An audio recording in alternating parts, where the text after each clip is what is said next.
another level. You ask me, I'm ready. Oh, oh.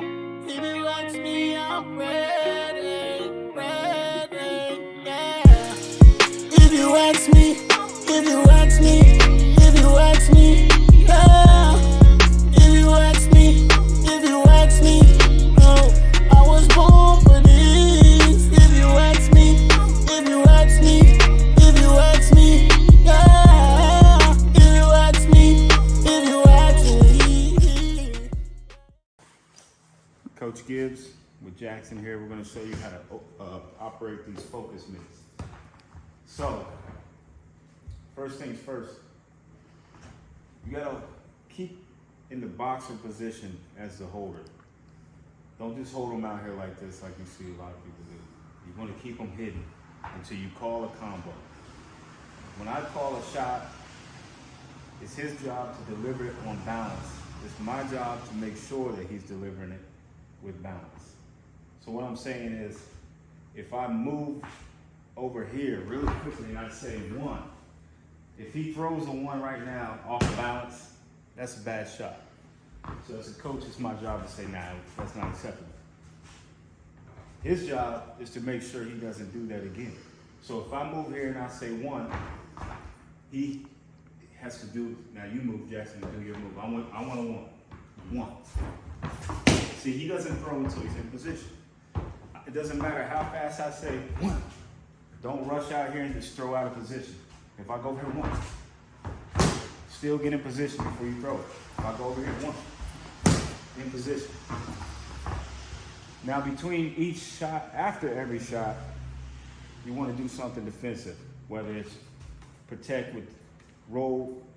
I don't know if we haven't given him a video on how to parry and how to hold the gloves, but whether you want to roll the gloves shut, show him how to roll shut and shut. That's how you block a jab. Roll and shut. If I'm coming in, it looks like I'm going to do a body shot, close that gate. You can parry. If he wants, he can turn this way and hit that. This depends on exactly where he's angled at, but sometimes it's a good idea to parry, sometimes it's not. So anyway, back to the mitts. So a one looks like this. It has to land perfectly in the cusp of this mitt. It makes a sound, a popping sound, when it lands right. When it doesn't, it sounds muffled. That's a good land. And you notice every time he goes back and resets, it's ineffective to come right here and say one. That's a smothered punch. As a coach, I'm making him throw punches that aren't realistic. So you want to move around, give your fighter angles, make him move, and then call realistic combos. 1, 2, 3. And you want to catch every shot. Keep them up high. We're not fighting 7-year-olds. So keep them high. 1, 2, 3. 1, 2, 3. And you'll connect eventually if you practice. So I like to have my fighters hold the mitts instead of me all the time because for one, I'm lazy, but two, they learn a lot. Like I'm learning how to catch his punches. I'm learning what his body looks like before he punches. I'm downloading a lot of information from him. If I say jab, now I know what he looks like when he jabs. I can catch it. I'm trying to find it. And this is going to be the sweet spot for you as a mitt holder, right here. You don't go 1, 2 like this. 1, 2, look, he's going to twist himself in half. You want him to be a realistic target. You're not going to fight a two-headed dragon. There's no sense in having him out here. So 1, 2, he fires right down the middle. 1, 2. I want him right there. And that sound is what we're looking for. The second one was smothered. Means he needs to bring his punch up a little bit. Hear that? Nice and crisp. Boom, boom. When I move towards him, he knows automatically to move back and move laterally to get himself in position to punch again. Do not let me smother you. 1. That's right. He knows to fight for the outside angle See our feet? His foot's outside. Make me adjust.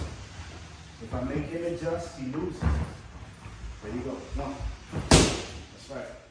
So holding the mitts is like, you're learning a lot more than just how to punch something. People that hold the mitts and just go like this and go 1, 2, 1, 2, and 1, 2, 1, 2. You can do that on the bag. Make sure that you're telling your fighter what to do. Make sure that he's moving after every combo. So if I get 1, 2, 3, I shouldn't have to tell him what to do. I don't want to say 1, 2, 3 slip or 1, 2, 3 weave. You should automatically know if a 1, 2, 3, it ends in an in close punch. The 3 is an inside punch.